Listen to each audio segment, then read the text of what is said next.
This video is going to be a settings guide for the Star Wars Battlefront Classic Collection. We're going to cover both Battlefront 1 and Battlefront 2.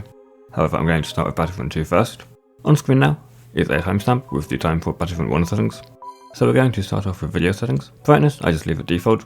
Same with contrast, I think the default values for these are completely fine. VSync you want off, because turning VSync on caps the FPS to the monitor refresh rate, which increases input lag. Windowed mode you also want off, because playing in full screen is better, once again reduces input lag. Now overall quality, I leave on high, because I want the game to look nice. If you go ahead and look in the bottom right, you'll see the custom options, which gives you a load more settings you can change. View distance you want on the maximum, which is 100, because that will allow you to see more. Same with level of detail. Level of detail changes the amount of detail you have in textures depending on their distance from you. If you put this on a lower number, things that are further away will look worse. So once again, I'd recommend leaving that on 100. FOV scale. This one is personal preference. A lower number will zoom the camera in more, and it will be closer to your character, and a higher number will zoom the screen out more, which will make it further away from your character. Now if you're playing the game in first person, there is a slight issue on 120 FOV. You can kind of see your character's gun and arms floating slightly, which looks a bit weird, so just keep that in mind. Now resolution scale, you want out the highest available. This will make the game look good. A lower resolution will make the game look worse, so always put this at the highest available. For me, that's 1920 by 1080, however if you're using a 1440p or 4K monitor, that will be a different number. Just make sure it's on the highest you can go. These next settings are all to do with the details in the game and the way the textures look. Personally, I just leave these all on high because I want a nice looking game. If you've got a good PC, I would also recommend leaving these on high because the game is from 2005 and you shouldn't really have any issues running it. Okay, so moving on to game options now.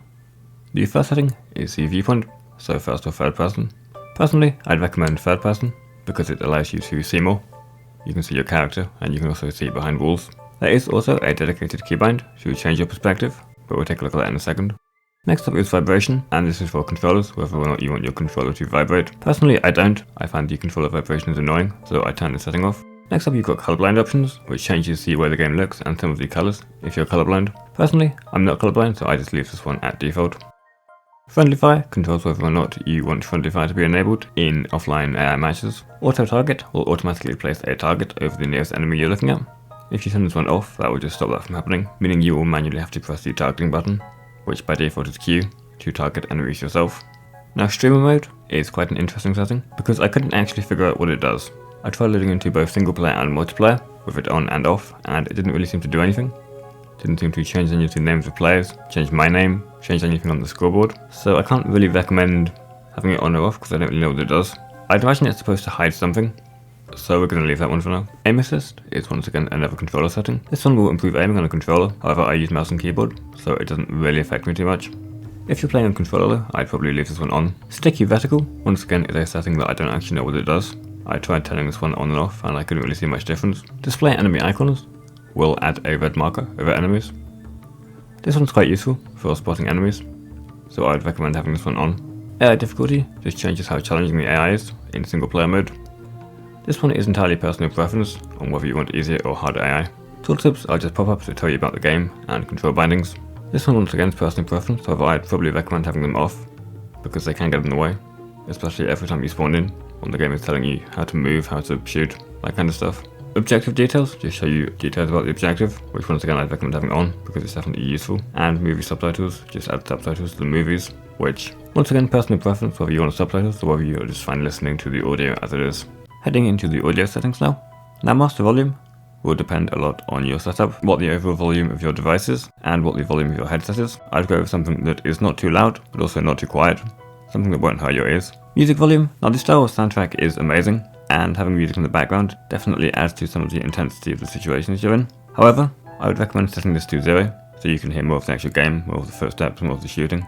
SFX volume is the volume of the sound effects themselves, so the volume of the gunshots, the volume of explosions, the volume of footsteps. And speech and battle speech volume is the volume of the things that the characters say, what shows wrist rockets, things like that. I'd recommend setting this one fairly low, because having the characters say random stuff whilst you're trying to play can be a little annoying. However, some of it is quite useful information, so I'd make sure you definitely have this one on, which is quite quiet. Now we're moving on to control settings. Now sensitivity is a fairly personal preference, however I'd go with something quite low, which will make aiming a lot easier, especially at range. There is a fair amount of movement in this game, especially when you're playing multiplayer, people are rolling around constantly, so making sure you can keep up and keep your aim on them is definitely important. Once again, viewpoint is also here, which I'd recommend third person for the reasons we looked at earlier. Now, config bindings are the key bindings. These are mostly personal preference. However, being an older game, there are a couple of weird things in here. For example, you have to press down middle mouse to aim down sights, whereas in most games now it's right click. Now, I personally did change crouch to be control, because I'm just used to crouching using control for most other games that I play. I'd recommend making roll something you can easily reach. For me, left alt works perfectly fine. It's next to spacebar, and I just move my thumb across to it. Now in this game, for whatever reason, all of the different controls are split up into multiple different segments. So things like sensitivity, you will have to change for infantry, vehicles, Jedi and turrets, independently. Making sure that Jedi and infantry controls are the same is quite important, because they're still characters that you move around as, and you can still roll as them, and do all of the same things you can do with infantry. The only difference is just that they've got lightsabers. That is it for Battlefront 2 settings. Now we're going to move on to Battlefront 1 from 2004. Now a lot of these settings will be the same between the two games, however the UI is slightly different. There are a lot more sliders, and there are no more custom options, it's all just in one menu, which is actually quite cool.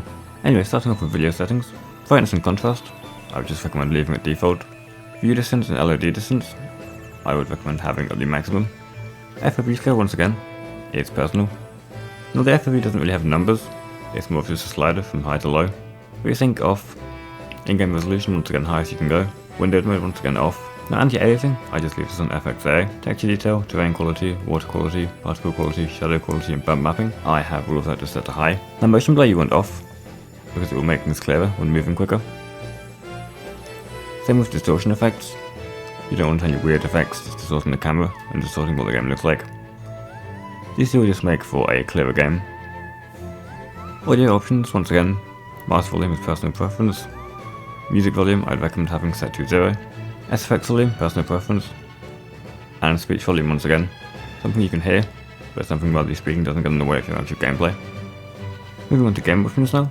Viewpoint third person.